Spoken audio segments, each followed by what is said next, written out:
Oh, what is up, you guys? My name is Version1 and welcome back to Changeling Tale! That's right, we're back. This is probably actually going to be the last of Marion's chapter. I know that's sad, but like I said, there are some stuff that I haven't found yet. Let's see, it's like that. No, god dang it. Why can I never find it? Ah, here it is. Experiences. There's stuff like this. And I'm kind of curious to see the completionist. So we might do some more after I finish out the first one just to be able to get it. We might go back through and just be an asshole, go back through and be like completely for Mary. I don't know. I don't know how to get that. I don't know how to do this one either. But so we might look into those in future episodes while we're waiting on the next update. So we're going to go back into the story. I'm going to quit dick diddling around. I just have a strong feeling this is the last chapter. Or the last, whatever you want to call it. Anyway. I awakened to the sound of mooing. Oh yeah, that's right. We made more passionate love with Marion the other night, and now we're waking up to some mooing. So a moo. Our marquee movie Peep. Marion? Groggily, I realize that the sound is not coming from her. In fact, Marion is nowhere to be found. Hey Grace, how you doing? I roll out of bed, throw on some clothes, and step into the main room to find Grace? Morning, sleepyhead. Want some breakfast? She slides her plate across the table. On it is a lone remaining pancake. Judging from the dirty dishes in the basin, there were at one time many more. Sure. What is everyone? Outside getting the herd ready. Ow! Marion asked us to let you sleep, and it's just about time to go, so dig in. I do just that, eager to join Marion's side on her big day. I take it you and Jesse and... Grace answers my unasked question. Just Jesse and me. Father stayed home. Didn't utter a word when Sis and I left with all the cows. Brought them here? Mm-hmm. I'm surprised I slept through all the commotion. I'm surprised you did too. Did you have an eventful night? Something like that. Grace keeps being so brazen with her questions. I see no reason to be equally forward with my answers. There was some work to be done around the farm, yes. Grinding the corn, churning some butter, shaking out the sheets. Grace makes a gagging noise. You know, I hope you two lovebirds appreciate everything Jesse and I do for you. We had a hell of a time wrangling all those cows without Marion's help. Urgent cry carries through the open window. Malcolm! Grace! Come! Quickly!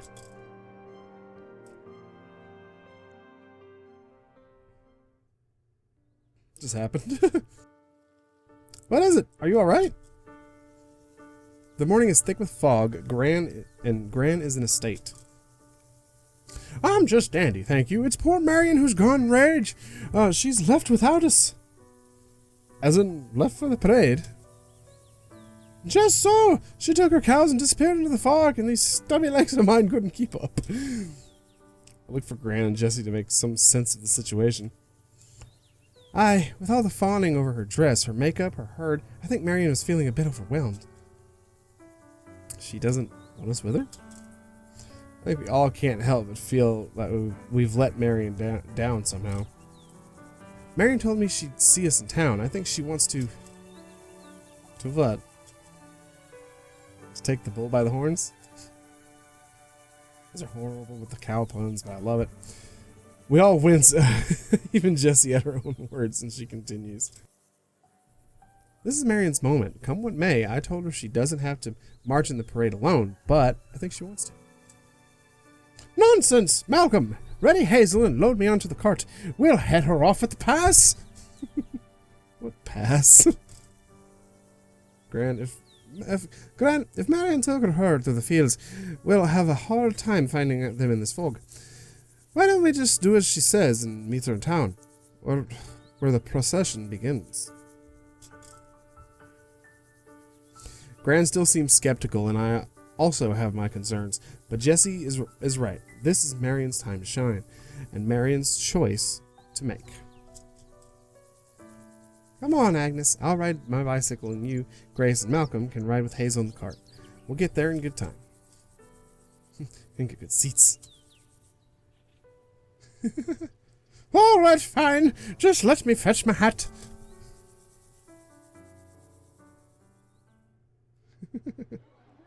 Ow. Oh my god, look at all the silhouettes. That's a good old Stag and Nanny.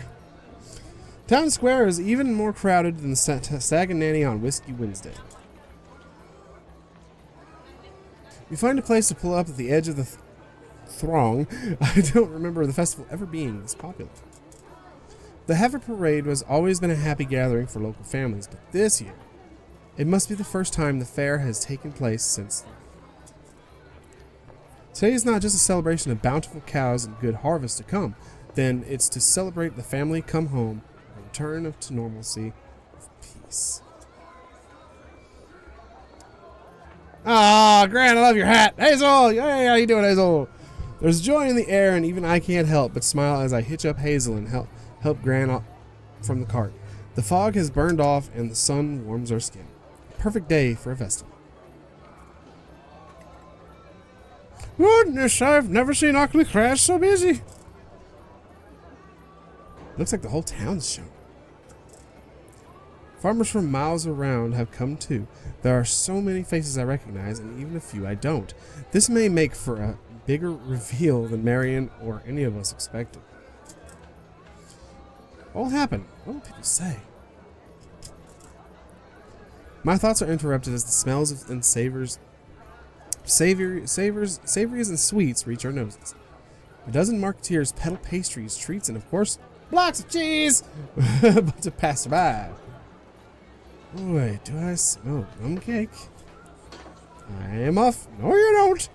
Gran reels Grace back before she disappears into the throng. We can treat ourselves after the parade, dear. Right now, we need to find a spot. Agnes, Malcolm, over here.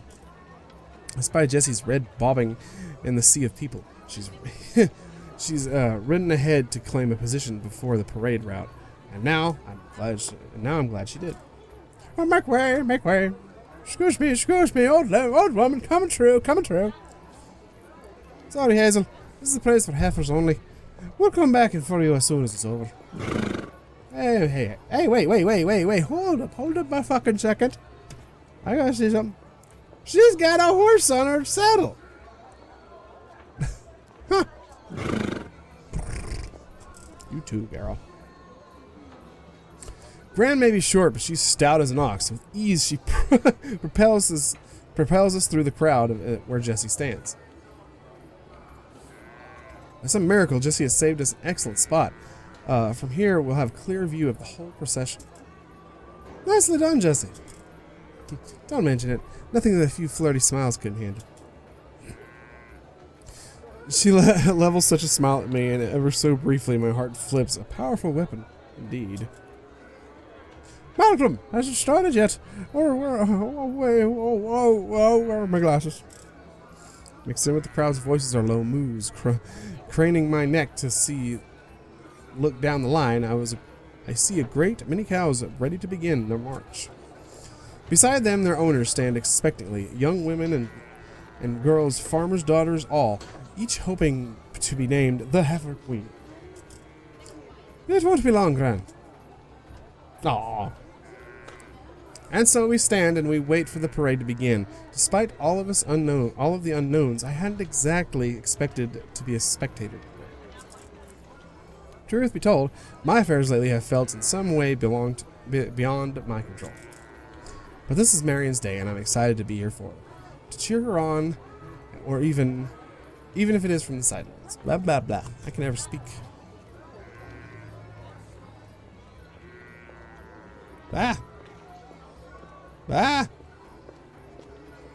Technical difficulties. Sorry. Trying to fix the camera. Can you see Marion?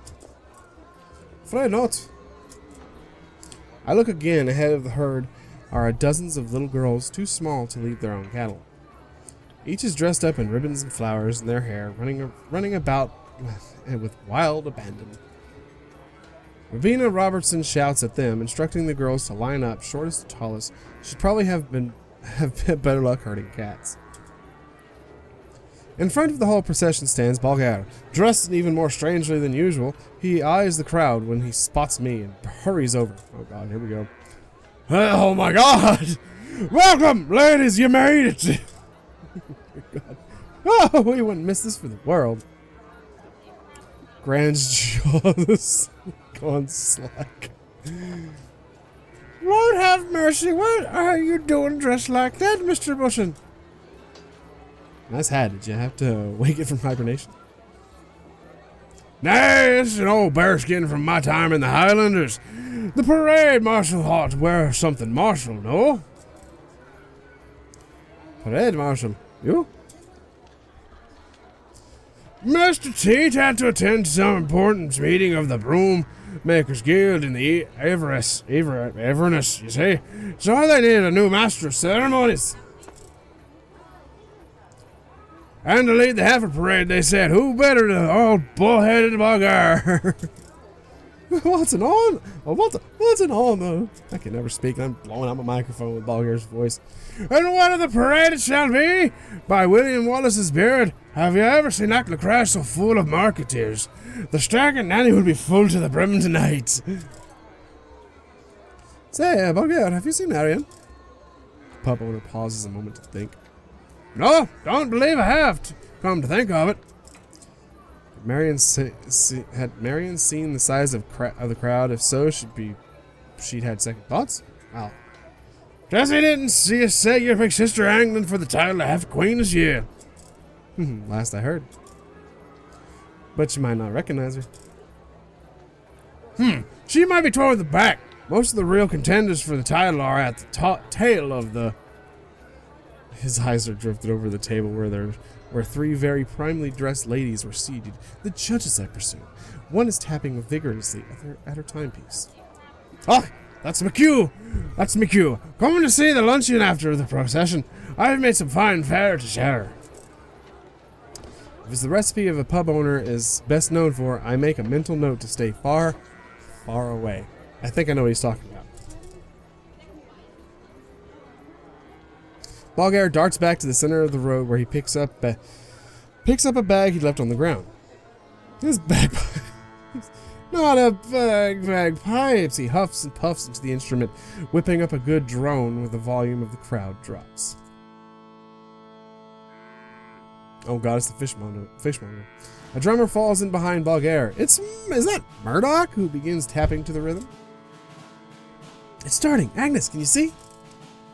Gran squints. Are those the Heifers? No, Gran. But between the two of them, the two men do sport an impressive amount of facial hair. They fall into step and the parade begins.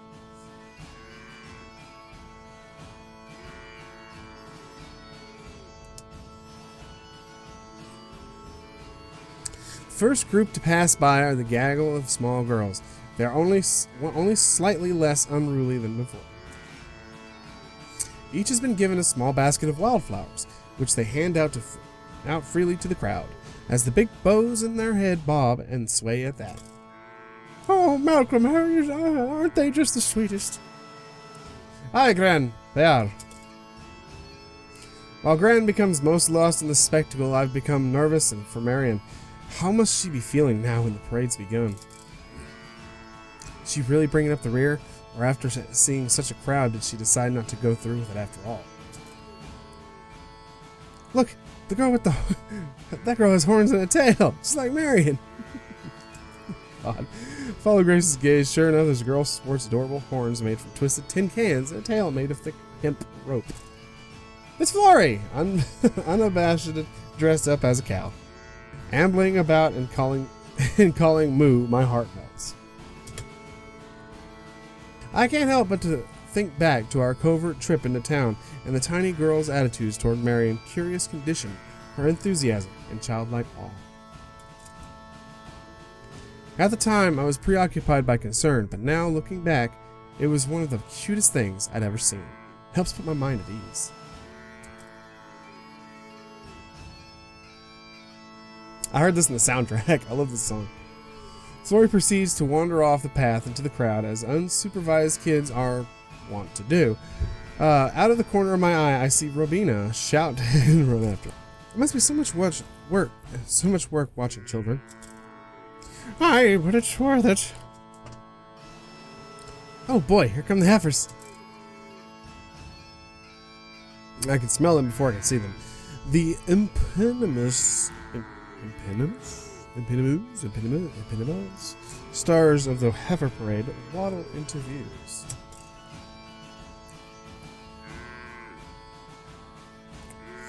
They are cows of all shapes and sizes, breeds from every corner of Scotland. They move on to the onlookers, seemingly drinking in their brief moment of fame. All are decorated with flowers, ribbons, and much as the women. Occasionally, a big lumbering body bumps into its owner, which only causes more giggles and smiles. Farmers' daughters walk alongside and wave, proudly displaying their finest attire. Some are dressed lavishly, while others display a more modest rural fashion. Only one of my knowledge to be dressed as a cow. I peered down the procession once again, seeing if I can spot Marion.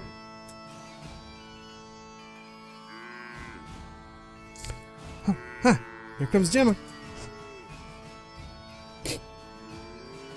Gran was right about the teats. The girl Gemma wears a custom fit for a Victorian duchess. Her outfit is as out of place as the Jersey cows ambling beside her. Oh, that rascal! I'd better not steal the title from our dear Marion. She's named Heifer Queen. It'll be because she's a big as a... Don't say it. Actually, more like Gemma will win because her mother is sitting at the judge's table. It hadn't registered before, but one of the judges looked smugly out over the parade indeed. Maggie Teat. Gran gasps. I'm surprised her spies hadn't uncovered the small town betrayal. That cheat! I cry foul! I appreciate Gran's team spirit, but right now, who wins is the least of my concerns. My heart swells because behind Gemma, taking up the rear of the procession. There she is! There's Marion! Marion! Where?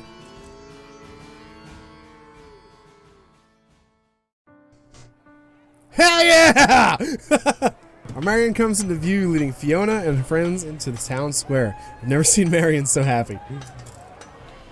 Nor have I ever seen her so beautiful. That colorful green and delicate floral crown have her looking magical as a forest nymph. Gran, Jesse, you two outdid yourselves. Of course we did. It's for Marion. It seems others approve too, as Marion and her entourage come closer. I hear exclamations from a few townsfolk who recognize her. Oh, Marion! Where have you been? It's such a treat to see you. Wow, how darling! I've never seen you look so marvelous. You look like a real heifer. The gaggle of women appear to be too distracted to dwell on the mystery of Marion's absence, and I take that as a good sign. Surprising witty? What? Marion waves to her audience with glee. Several more voices cheer and holler in her favor. A few whisper questions how she was able to fashion such a realistic cow costume. A voice shouts, "Hey! One is walking upright!" The crowd erupts in laughter, and I wince, waiting to see if it bothers Marion. Instead, she boldly spins in a circle, letting the hems of her dress fly high enough to show her knees.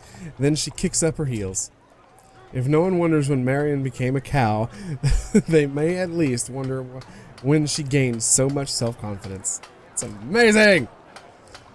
Those who are watching give her a round of applause. The spectacle of this year's parade far outshines that of years past, and the audience is eating it up. That's amazing. You guys are amazing! I love this game! God damn it. Out of the corner of my eye, a flash of color. Hey, it's Effie.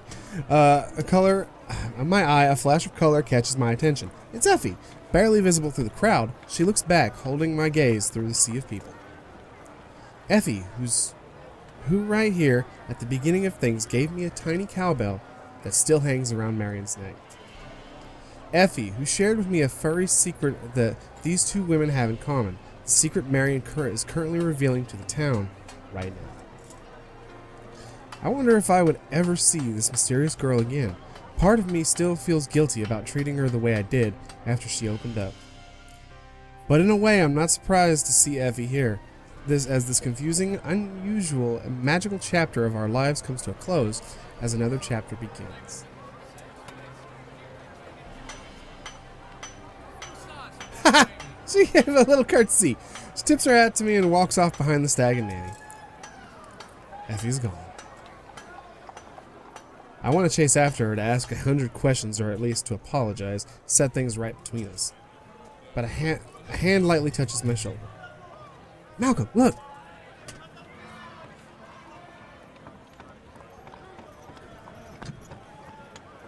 Marion is waving to us, positively bursting with delight. She spotted us in the audience and is leading her company of cows our way. I join her sisters and Gran in waving back. My heart nearly leaps out of my chest. I'm so happy for Marion. Way to go, sis. I knew you could do it. I'm so proud of you. Show that Gemma how a real Heifer Queen struts. I'm swept up in the excitement. Marion's day is going so well. I let myself believe that maybe we were all worried for nothing. Then an unwanted voice pipes up. Oi! That's the cow lady that tried to kill us! Aye, she's a real live heifer, a monster! Gran is next to me, craning her neck to see who's made the declaration. It's Robina's boys, Gran. Those devils, curses to them! Where are they? I'll knock them out! Few people laugh at the lad's allegations. I'd have thought it absurd too if I didn't know any better. Small boy scurries out of the crowd and pulls Marion's tail to see for himself. She yelps and he screams when he sees that it is indeed attached. Little miscreant! Marion and her cows come to a halt and the youth scampers off. I catch her eye and try to signal that we could leave, but no, she stands taller. Don't touch my tail. Everyone goes quiet, even the cows. Then a murmur spreads through the crowd. Marion, is it true? A cow woman, how horrible! I can't believe it. Oh my god, I've been eating her cheese! Two people close to Marion begin edging away, so I do the opposite. I step out into the square and stand beside my love. Welcome. Hey Marion, you're looking mighty lovely in that dress.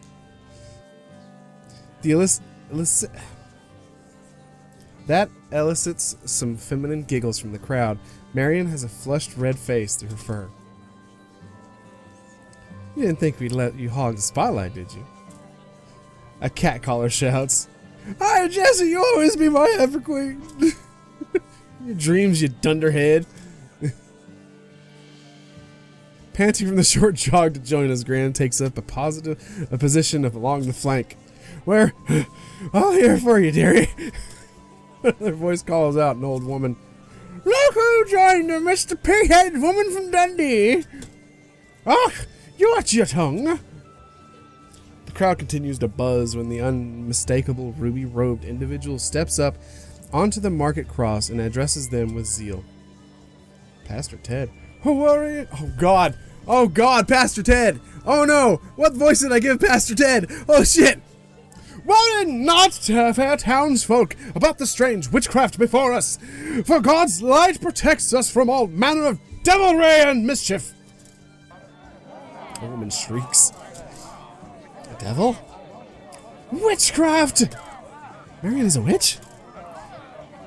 Are there cow witches? She's been cursed! Please, everyone, it's just me, Marion.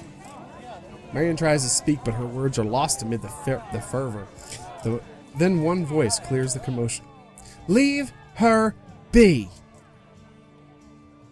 Alana!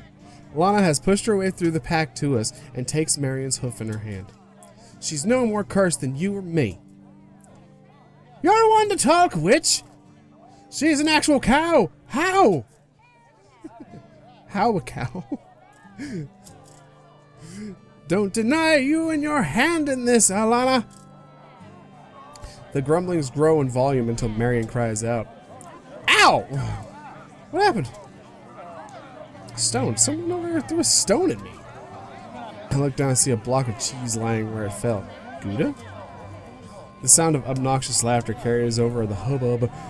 I look back to see Rabina's sons running down the street, with Rabina herself chasing them not far after.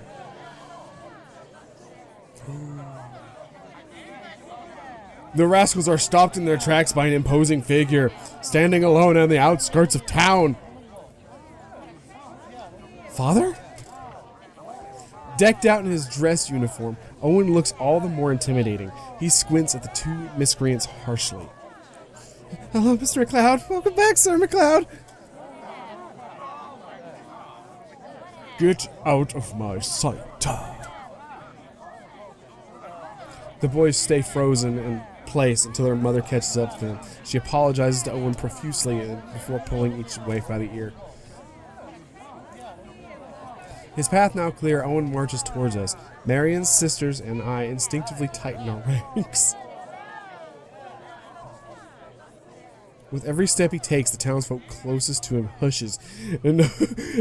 Enough how know who Owen is, and that he is not a man to be trifled with. A few utter hellos, and as he walks past, he acknowledges none of them. Welcome home, Owen. Good to have you back, sir. Go easy on the last, will ya? His final bootfall hits the road with a crunch as he scrutinizes our motley little group. Aha! I look back and forth between Owen and his eldest daughter, wondering what they will say. As apparently does everyone else, the whole crowd has gone still.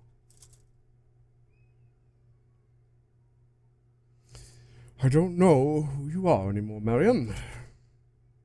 Lena pipes up before anyone else can reply. How can you say that? That's your daughter.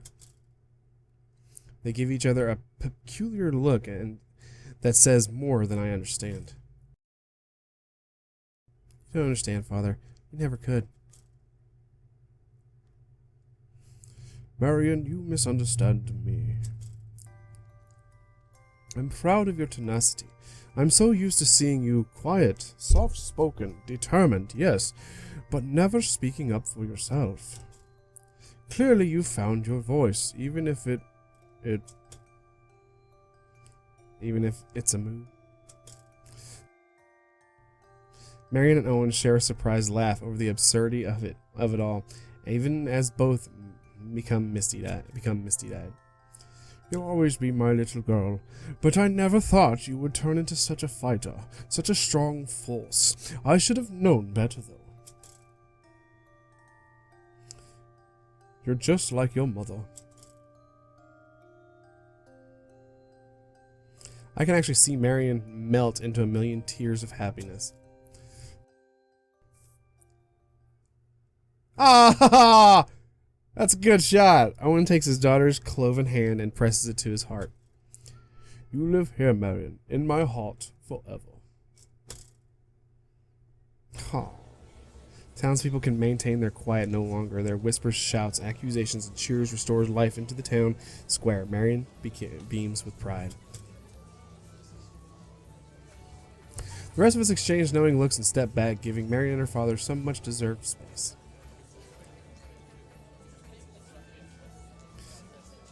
The moment is interrupted when into our little circle scuttle, little Florrie, still dressed as a cow. Fiona welcomes this strange newcomer with a curious mood. With Miss Marion? Miss Marion? Yes, what is it, Florrie? You don't have to hide your tail now. We can cowth together. Cowth? Oh, cows. Flory hugs Marion, who tears up and squeezes Flory tight. I think you're right, Flory. I think you're right. Oh my, it just... Ah. Little girl scuttles off over to the judge's table where she tugs at one of the woman's hymns. The judge bends down to listen to Flory and breaks into a smile. I recognize that face, but can't place her name. Flory darts off, and the woman leans over to conspire with the other judges. Who was that? Why, that's Flora Fairfowl, the town baker, Flory's mother. Well, I'll be. May I have your attention? Hold on. May I have your attention, everyone? The honorable judges of the 185th Annual Heifer Parade have reached our decision.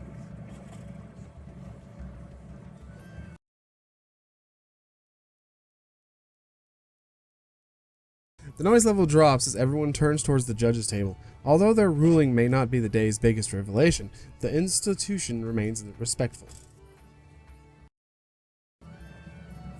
With only one vote dissented, this year's title of Heifer Queen goes to someone who certainly got into the spirit of the festival. The winner is Marion McLeod! The audience bursts into polite clapping, and I don't know what I expected. Maggie Teat scowls, Gran explodes with excitement, Jessie and Grace whoops with joy, and I add my whoops to theirs. Well done, sis. You earned it. You're the cream of the crop, Marion. Our efforts begin to catch with the crowd, who finally offer their own words of encouragement. We're proud of you, Marion. Congratulations, dear. Please drop by for some tea sometime. I have so many questions. Marion laughs, and it's the proud new owner of the title, at once both so superficial and incredibly meaningful. A title we all hope leads to acceptance. The only person prouder than Marion herself is her father. I look to Owen, who make a signal of every soldier learned in training. He nods. 3, 2, 1. Move! Yes!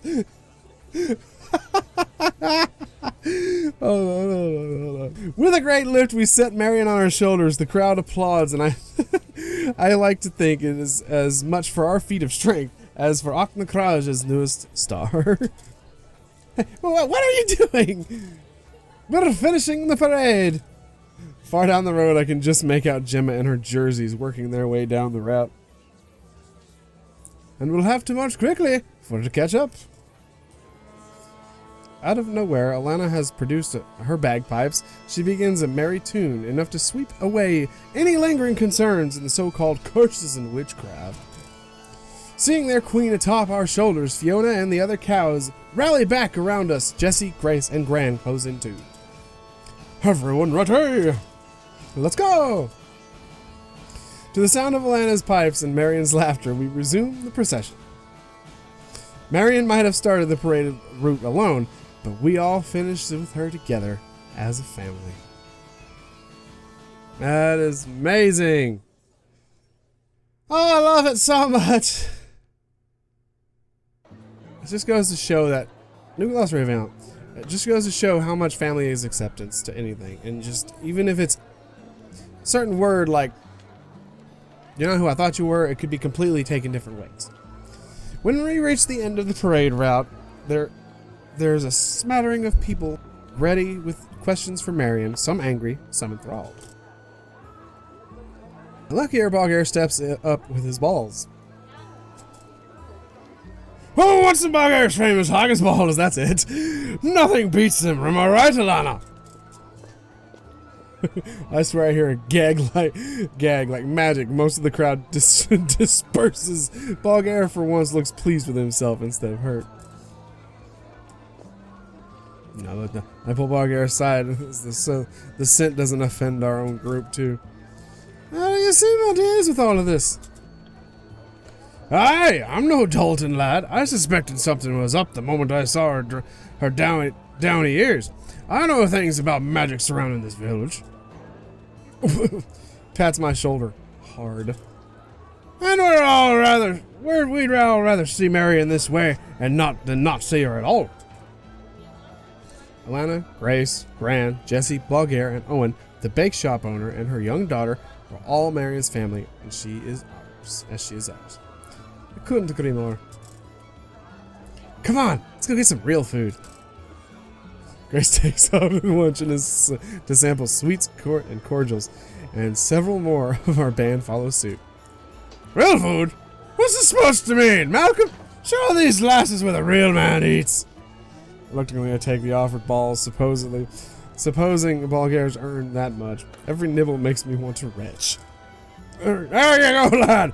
And now to put some hair on your chest. What the hell is these? As much as on Marion's, I wonder. That's a weird sentence. I look over to see that she and Gran have been cornered by an old lady, the one who shouted about the pig-headed woman in Dundee. Sounds like this woman is genuinely interested in Marion's welfare, so I leave them be to chat. She looks happy, doesn't she? She does. I can't thank you enough for helping her make it this far. Left unsaid is how much we all appreciate Jessie coming back to Marion's time of need. With Jessie's work here done, I'm sure she'll be returned to Glasgow soon. It's because of you too, Malcolm. Thanks for being part of our lives. I mean it. You're a treasure. Marion is blessed to have you. Much obliged, Jessie. I'm honored to be a part of this family. Just make sure you make her an honest woman. She deserves that. I choke on Bulgaire's balls. Oh, God. Yes, of course. I'll see to it, Jessie. I promise. Yeah, boy. Soon another woman is by my side. After everything, I still find it is difficult to meet her gaze. Hi, Alana. How you doing? I'm sorry, Malcolm. For what? Marion is good. This is a proud day for her. I'm sorry for ever telling you to stay away. I finally look into my old school teacher's eyes and I'm swept away. Inside them I see shame, regret, and eternal patience. I don't know what to say. I mean, you meant no harm. You and I both want to protect her. I know that now. As Alana holds my stare, I start to wonder if this day went so smoothly because of her doing. Some kind of hold she possesses over others. But as quickly as the thought comes, it goes and vanishes.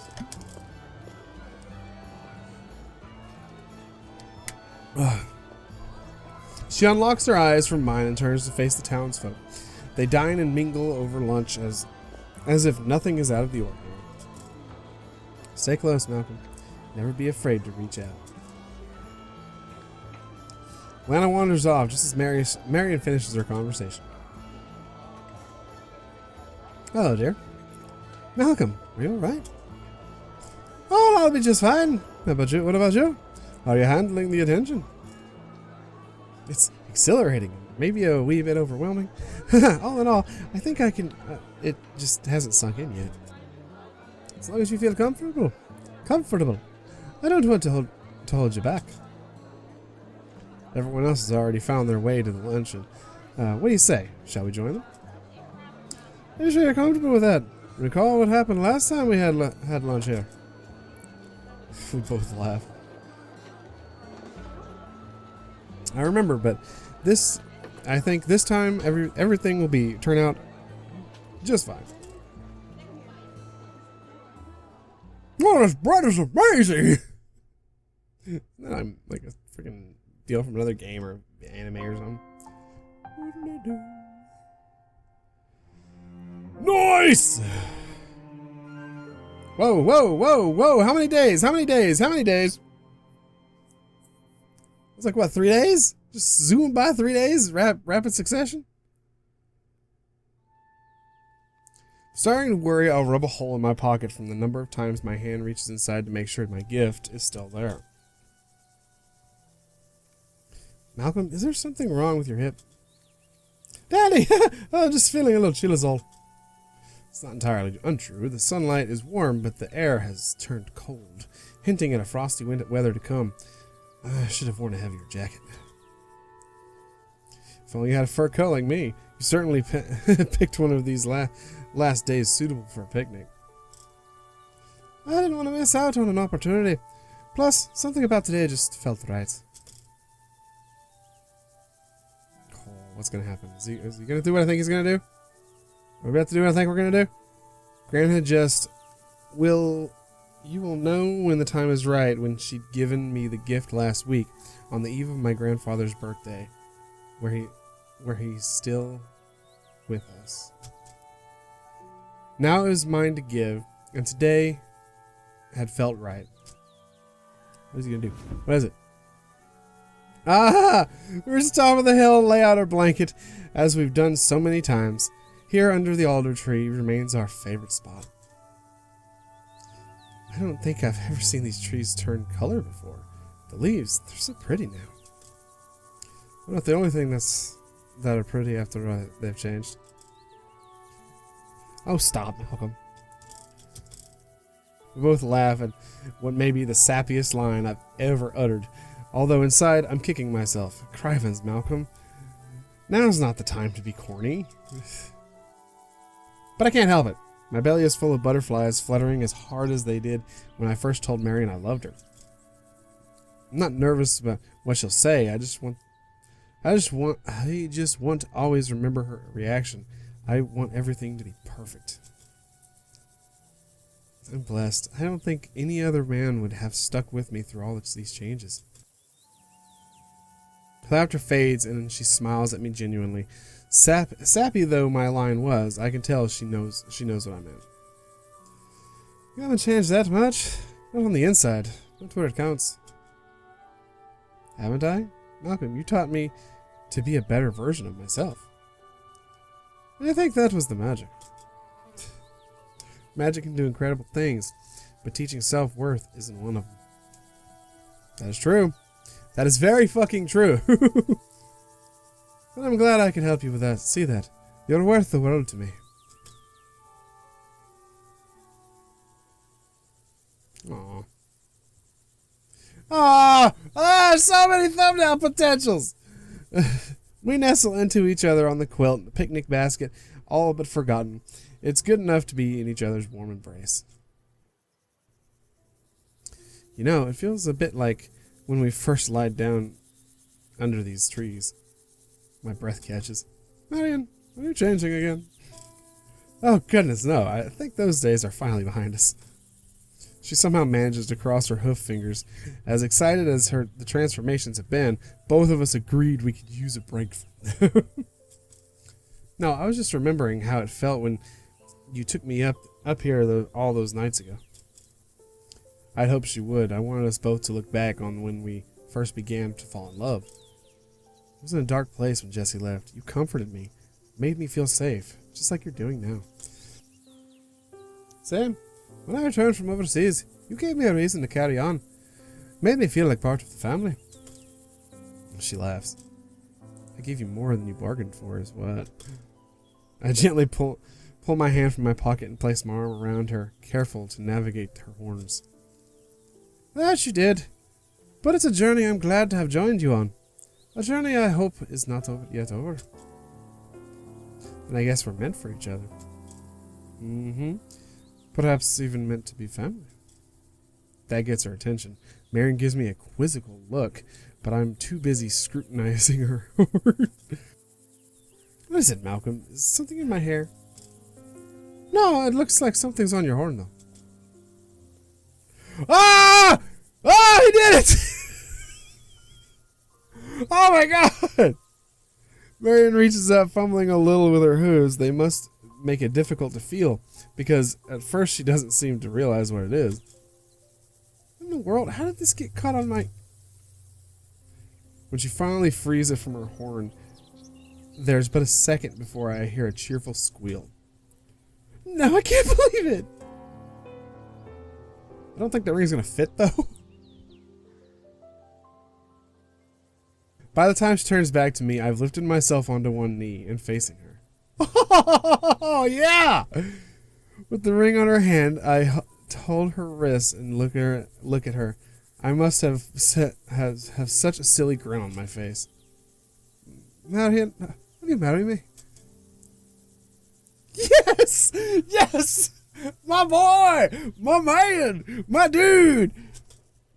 The shout echoes across the veil.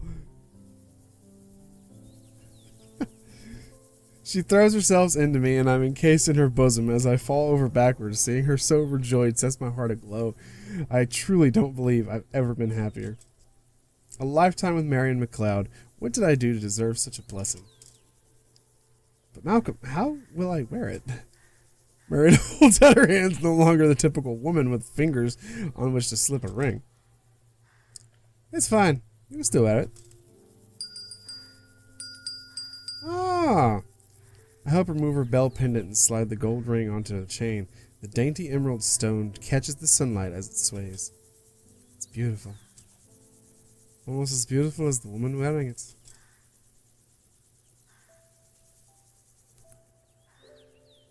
A breeze whistles across the hill and the leaves flutter above us, raining glittering light onto our entwined bodies. After all that has happened, I can scarcely guess what the future will bring, but I know one thing, no matter what. Here, with Marion, I am home. I'm all tingly! Oh, that was good! Credits? Yep. Every time the wind blows by, I felt in my core, it rattled me. When the leaves stirred, so did I, but never did I wake again. Never did I see all that could have been there for me. I slept a quiet sleep, never quite sound. And memories now scurry furiously through my head, like squirrels collecting their food for the winter. Yes. To say we lived happily ever after would be an understatement. Our courtship was quick, and the wedding came before winter. The whole town must have shown up for to witness the ceremony. To say Pastor Ted was out of his comfort zone is putting it mildly, but with the promise of free drinks afterward at the Stag and Nanny, he pulled through.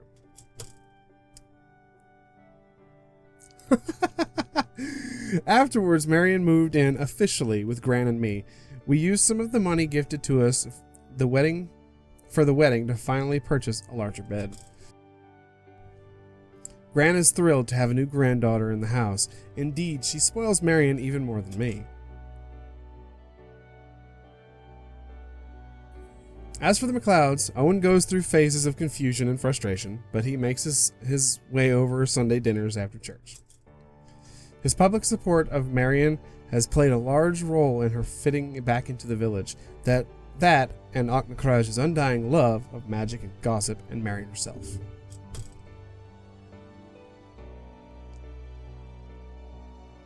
Grace still takes shifts at the Stag and Nanny and visits us often.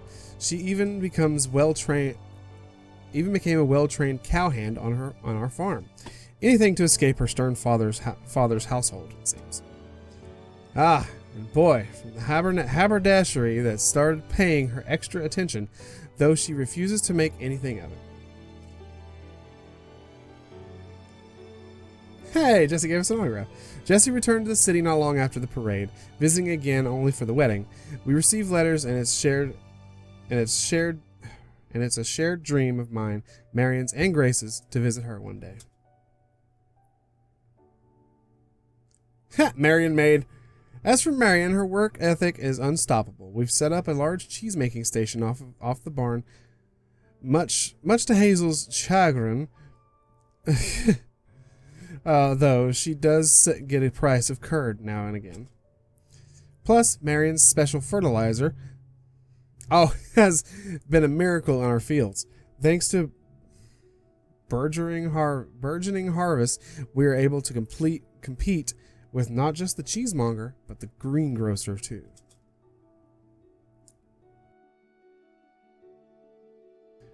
On market day, Marion becomes something of a local starlet. The townsfolk have an insatiable curiosity, particularly the youngsters. Little Flory has taken to being Marion's mascot. The fame is mostly harmless at times, even a privilege. Most everyone treats Marion with respect now, and many are eager to buy her tasty creations. Word must have spread beyond Auchnacarish's borders, for the pig-faced woman in Dundee even struck up a correspondent with Marion. They have more shared experiences than one would think.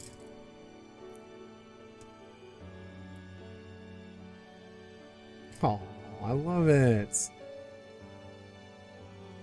Of course, it is on our combined farms, our humble home, where Marion focuses her efforts and sows the seeds of her dreams. Dreams we share. Every time I look upon the family we've built together, my heart swells with pride. Sometimes I think Marion plots to grow our family even further. Truth be told, I'm not adverse to it, and Gran certainly made her approval known. It's daunting, though. There are times when I still feel like my past self, the lad who left for war, young and wholly unprepared. I think back to the trenches once more, 4 years lost, or maybe just removed. Perhaps one day I will find the bright side. Right now, my bright side is sitting in our home, holding my hand, ready to forge a new life together. Aww. You guys are amazing. I love it. I love that. I loved that to bits. Little librarian, little Napoleon. What's up? You guys. Mwah! Fucking phenomenal. You guys are great. You guys do such good work. Your art style is amazing. Your storytelling is fucking phenomenal. Some of your jokes are a little corny, but they're there, and that's amazing. But yeah, you guys, that was amazing. That was cool. Oh, wow. That's just amazing. You guys are awesome. That entire storyline, that entire thing was amazing. Oh, I don't know how you guys are going to really top that chapter with the last chapter of the other two. Oh, God, I remember so many of that. I made a thumbnail out of that picture. Oh, I love this. But that also goes to show that there's someone out there for you. You just have to be patient and search for them and go from there. So, you know, it's just an amazing, amazing deal. I mean, when you truly fall in love with somebody and you know it's love, not lust, and it just becomes so much more. And I mean, I can't even get philosophical about it because it's just, was an amazing chapter. There was a section in there that almost made me actually cry because it was so heartfelt and so wholesome. And guess what? YouTube flagged that as inappropriate, so how the hell does that fucking work? But yeah, it was good shit. It was really good shit.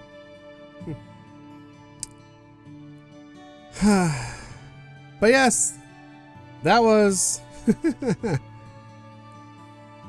You are very welcome. That was the end of Marion's chapter. Malcolm will return, and many more to come. That was amazing. That was awesome. I cannot get over that. That was really good. Ooh.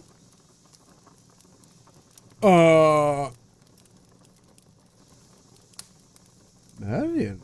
Hi.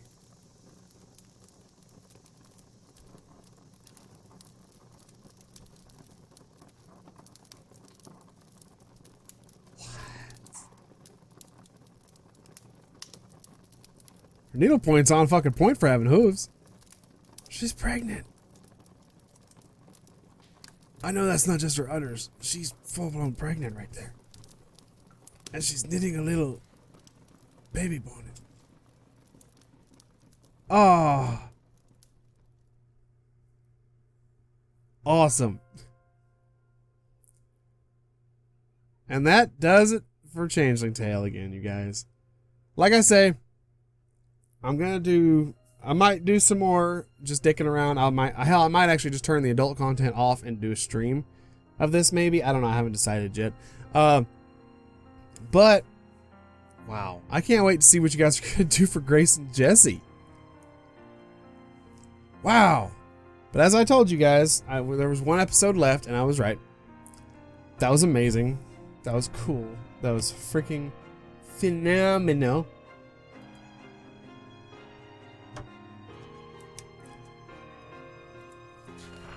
There it is.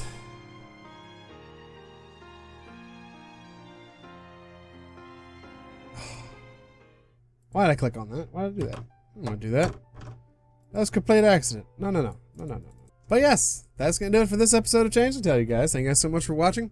That was awesome. God, I can't get that out of my head. That's just amazing. But yeah, that's Changeling Tale, you guys. You guys haven't yet, you can always check out Little Napoleon and the itch page down in the description down below to check this wonderful game out. I can't remember exactly how much it costs for the full-blown thing, but they do have a free demo out. So if you guys want to check it out yourselves, this is technically choice-based. You can actually, there are certain deals in the game, as you've seen. There's decision hints and romance paths. So, you know, you can choose different outcomes, kind of. That's why there's an achievement for different outcomes with Marion and getting all the endings. Because that's the ending I got. That's the ending I'm going to stick with. Obviously, I'm going to mess with it some more. I might do a little off camera, but maybe not. I don't know. I might do another Changeling Tale episode later on as we're waiting for the next update. Because I don't know how long it's going to be. It is like several months down the road. But that was amazing, you guys. Hopefully you guys enjoyed that. But yeah, that's going to do it for Changeling Tale for a little while. At least until I decide what I'm going to do Achivo hunting. But yeah, that's going to do it for now, you guys. Thank you guys so much for watching. If you liked the video, feel free to hit that thumbs up button. I really appreciate it. And it helps out the channel way more than you think it does. If you're new to the channel, welcome. You can always hit the subscription button and that notification bell to be informed every time I upload or stream.